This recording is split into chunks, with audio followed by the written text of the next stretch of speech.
Hello student, I am Kirti Sagar from GPS आबाद। हम पढ़ रहे हैं अर्थक्वेक इंजीनियरिंग का चैप्टर नंबर 4 और इसमें हमारा टॉपिक है next quality control in construction, निर्माण में गुणवत्ता। ये यही कह रहे हैं कि अगर हमें कोई बिल्डिंग जो भूकंप के लिए डिज़ाइन करनी होती है, भूकंप रेजिस्टेंस के लिए, तो क्या होता है कि हमें जो मटेरियल है उसकी क्वालिटी पर भी ध्यान देना चाहिए।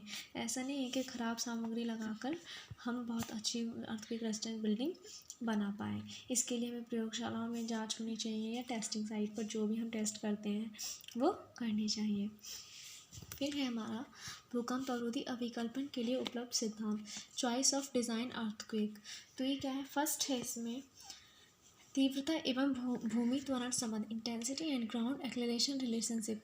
ये क्या है कि कोई भी जो हम स्ट्रक्चर बनाते हैं उसका जो डिज़ाइन करते हैं हम, वो भूमि की एक निश्चित तीव्रता मतलब एक इंटेंसिटी के लिए बनाते हैं उस, और जिसमें जितना उसमें कंपन होता है, किसमें भूकंप के समय जितना कंपन होता है उसकी कितनी इंटेंसिटी होती है। पूर्व में इसको संशोधित मार्कोली स्तर से प्रदर्शित किया जाता है।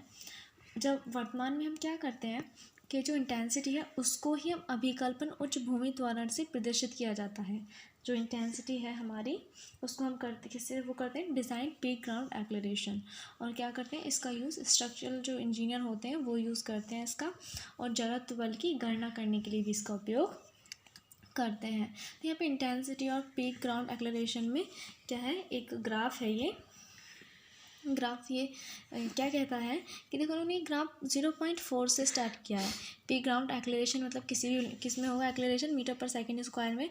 वो 0.4 से स्टार्ट करने का जो मीन्स ये है कि, और ये क्या है हमारा इंटेंसिटी, ये क्या है कि इतना 0.4 मीटर पर सेकंड स्क्वायर कितना हो किस में होता है, ये किसी भी जो एक मंजिला बिल्डिंग होती है जैसे हम भूकंप के लिए डिज़ाइन करते हैं तो उसमें हम इतना ये एक्सेलरेशन मान कर चलते हैं एक मंजिला में 0.4 से। तो इसीलिए क्या क्या इन्होंने 0.4 से ग्राफ स्टार्ट किया है।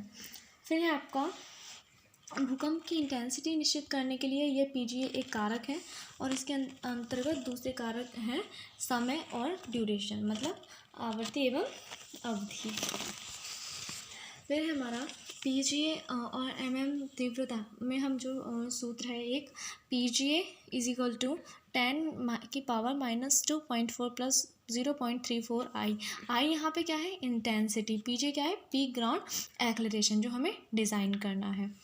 और इसके लिए ज़्यादा सुरक्षित एक फॉर्मूला और है, उसमें क्या करते हैं, PG design is equal to 10 की पावर -1.95 प्लस 0.32 आई यहाँ पे क्या है, इंटेंसिटी ऑफ भूकंप। यह है आपका भूकंप की दोबारा आने की प्रवृत्ति। देखो ये भी जब भी हम डिज़ाइन करते हैं बिल्डिंग तो ध्यान ये चीज़ भी रखते हैं कि जिस एरिया में हम बिल्डिंग बना रहे हैं कोई भी स्ट्रक्चर, उसमें भूकंप आने की दूसरी कौन सी प्रोबेबिलिटी है, मतलब कितनी बार भूकंप आया है, किस किस तीव्रता का आया है, और कैसे कैसे भूकंप आते हैं। सॉरी। उसके लिए क्या करते हैं, हमें क्या करते हैं कि जब हमें खतरे को जानना होता है भूकंप के कारण, तो उसके लिए हमें क्या करना चाहिए कि हमें कितना कंपन होता है भूमि में ये भी हमें पता होना चाहिए, और किस फ्रिक्वेंसी का होता है।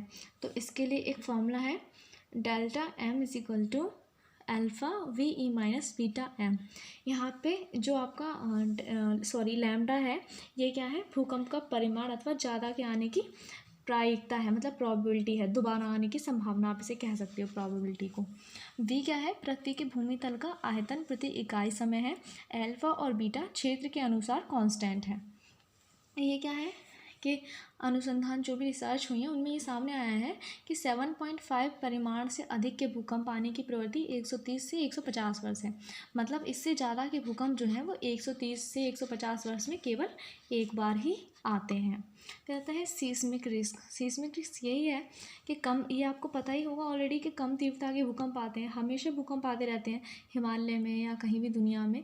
हम ये नहीं तय कर सकते कि कोई सी जगह ऐसी है जहाँ भूकंप ना आए, लेकिन कहाँ पे किस तीव्रता के भूकंप आते हैं ये वही है। छोटे क्षेत्र में जो पीजीए होता है हमारा, पीजीए क्या है हमारा, पीक ग्राउंड एक्सेलरेशन बड़े भूकंप के कारण उत्पन्न जो पीक ग्राउंड एक्सेलरेशन होगा उसके बराबर होता है। इसलिए किसी साइट पर भूकंप के कारण उत्पन्न खतरे को गणितीय मॉडल की सहायता से विभिन्न छोटे बड़े भूकंप के परिणामी की गणना करके उत्पन्न खतरे को ज्ञात करते हैं।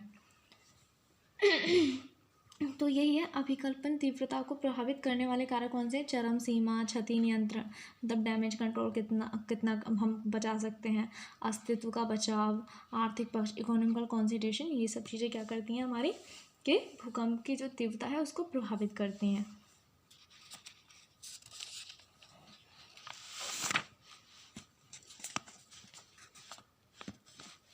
फिर हमारा नम्य संरचनाओं का दोलन, ये क्या कहलाता है? ये वही है, आपको पता है कि भूकंप जब आता है तो कोई भी जो भवन होता है वो कैसे, उस पर कौन सा बल लगता है?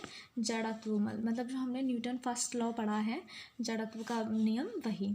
तो उसमें क्या आता है कि अगर जब भूमितल हमारा हिलता है तो क्या होता है? भवन का आधार भूमि के साथ आगे पीछे होता है। ये यहाँ पे हम बात कर रहे हैं तो उसमें क्या होता है? पेंडुलम की तरह दोलन होता है। इसकी वजह से क्या होता है, क्या कि भवन को हम जो होता है पूर्णतः दृढ़ होता है, और इसकी वजह से क्या करते हैं, जो प्रत्येक भाग में विस्थापन होता है उसके बराबर ही क्या होता है, इसमें जितना भूमि में विस्थापन होगा उतना ही विस्थापन किस में होगा? भवन के भाग में। लेकिन भवन क्या होते हैं, जो फ्लैक्सिबल होते हैं वो क्या होते हैं, उनकी भवन की अलग अलग गति होती है। कैसे करते हैं दोलन को समझने के लिए, देखो उन्होंने एक डायग्राम दिखाया। इन्होंने क्या है कि कोई भी एक बिल्डिंग है उसकी छत पर एक रस्सी बांध के इन्होंने ट्रैक्टर से क्या कर दिया है, इन्होंने बांध दिया, और ट्रैक्टर से उसको छत को मतलब बांध के ट्रैक्टर को चला रहे हैं, तो छत क्या कर रही है? मूव कर रही है। इसकी वजह से क्या हो रहा है, इसमें दोलन हो रहा है।